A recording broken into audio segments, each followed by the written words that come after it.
Churchill warned that those who forget history are doomed to repeat it. The strong man's control is a failed way to organize a society. My ancestors already answered the strong man's offer once, safety and conformity, in exchange for freedom of belief. Their answer was no. This is their story.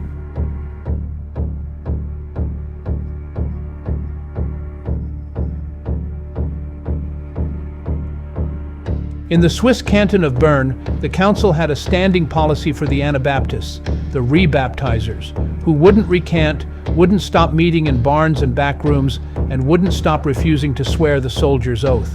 In 1714, 5 of them were marched in chains, hand and foot, from the mountains of Switzerland to the sea, and sold into service as galley slaves on ships that answered to Venice. Niklaus Baumgartner, my distant relative, was one of them. He died at the oar, paying the ultimate price before the Dutch Mennonites, total strangers an ocean of doctrine away, could pay to buy freedom for the men who survived him. Bern's own council minutes called this a lesser mercy than death. Some considered it worse. Niklaus was not a direct ancestor, but somewhere in those same Bernese mountains, in those same years, under that same council's mandates, my more immediate family was living the milder version of the same sentence, and it was mild only by comparison. This is the story of my mother's line. Farmers mostly. No generals, no martyrs anyone wrote a book about. Just people who, for 250 years, refused to let a crown or a church tell them what to believe, and who found, over 3,000 miles from where they started, a plot of Pennsylvania ground where, for the first time in their family's memory, that refusal was no longer a crime.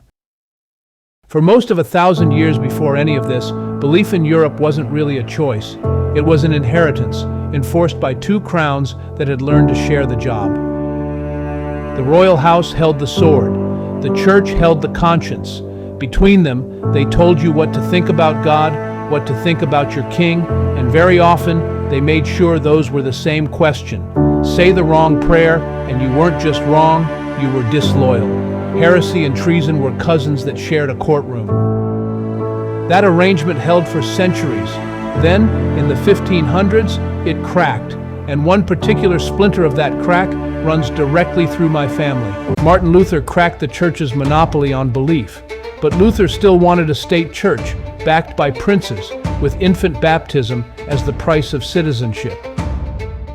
Then baptism belonged to adults who could actually choose it, not infants enrolled into a state religion before they could speak. They started rebaptizing each other. Their enemies gave them a slur for it, Anabaptist, meaning rebaptizer, and the name stuck. It sounds like a small theological point. It wasn't. If baptism was a choice, then church membership was voluntary, which meant the church could no longer be an arm of the state. And if you couldn't be forced into a church, the Anabaptists reasoned, you couldn't be forced to swear its oaths or fight its wars either.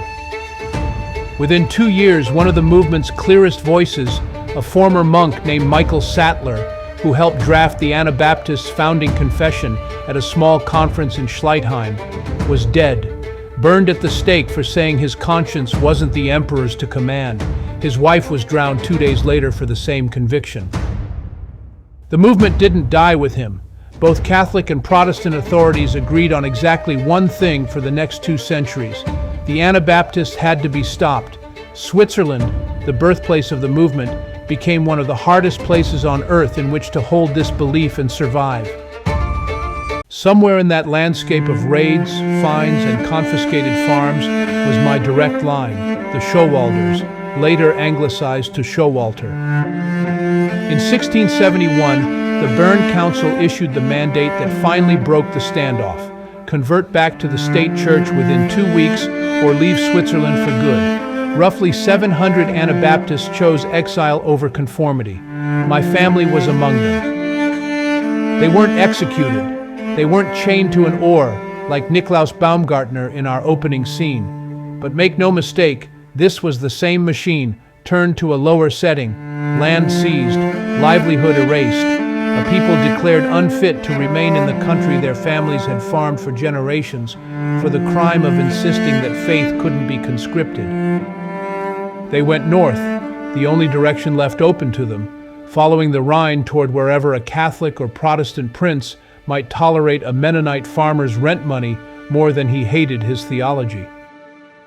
That road led them to Alsace, a strange pocket of Europe, officially French, ruled from Versailles after Louis XIV's armies absorbed it in the wake of the 1648 Peace of Westphalia. But Alsace kept its own German laws, its own German-speaking villages, its own administrative habits for another century and more. For a persecuted Swiss farming family, it must have looked like relief. It wasn't freedom.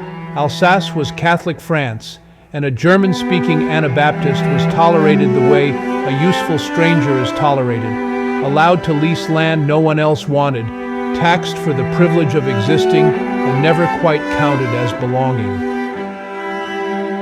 2 generations of Showalters lived that half-life, safe enough to survive, never safe enough to matter.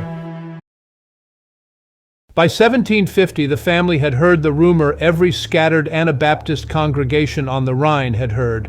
An Englishman named William Penn had built a colony on one untested premise, that government's only business with a person's soul was to leave it alone. No state church, no king to follow obediently, no loyalty oath as the price of land, no magistrate asking what you believe before he'd let you farm.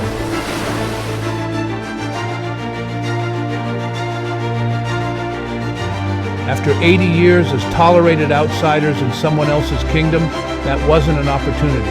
It was the first offer of an actual home. The Showalters took it with them, an account of everyone their faith had already lost. Below deck, they were apprehensive about weeks of open ocean ahead, with no guarantee of what lay on the other side. What they found in the Penn Colony wasn't just cheap land, it was a small community of people who had lived the same exile. In the decades after they landed, the Showalters intermarried again and again with a specific small circle of fellow Anabaptist refugees from the Palatinate, Württemberg, Baden, Hesse, Switzerland, and Alsace.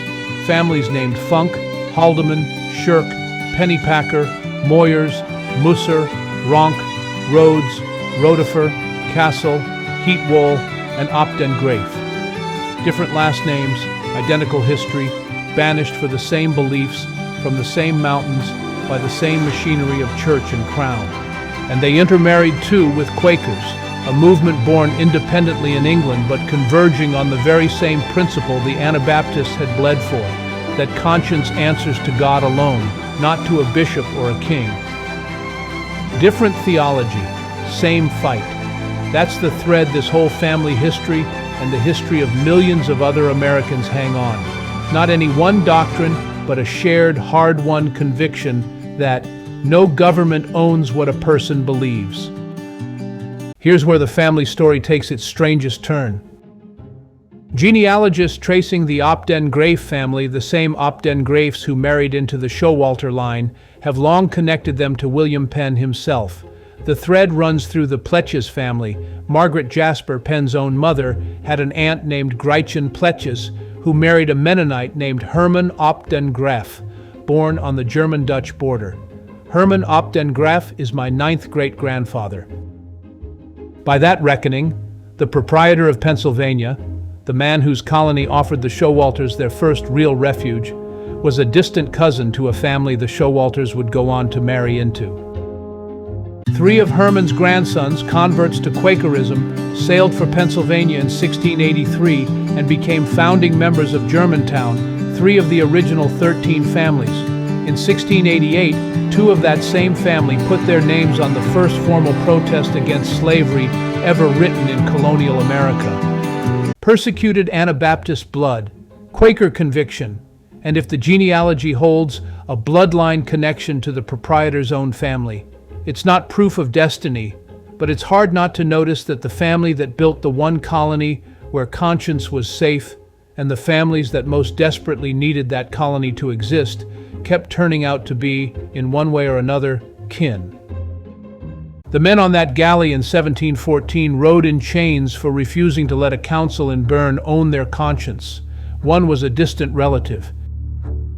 But my closer family lived in the same current. banished in 1671 for refusing to bend, tolerated but never trusted in Alsace for 2 generations, and finally, in 1750, given something almost no one in their line had ever had, a piece of ground where what they believed was, at last, only their own business. It's been 500 years since the dawn of Anabaptism. Over the centuries, most of my Mennonite ancestors have left the farm and Mennonite theology. However, the precise religious belief is, in one sense, less important than their struggle to choose it. My ancestors risked their physical lives to fight against the tyranny of the crown and the established church. Thankfully, my ancestors found refuge in William Penn's colony. This story of one struggling immigrant group is not unique. There have been many, from every corner of the globe, drawn to America by the same promises: opportunity, freedom, and often survival itself. But America has always guarded one line against crossing: the separation of crown and church. God help us if that line is ever erased, if America's fate comes to rest in the hands of a small circle of wealthy men who control the government, church, and the media alike.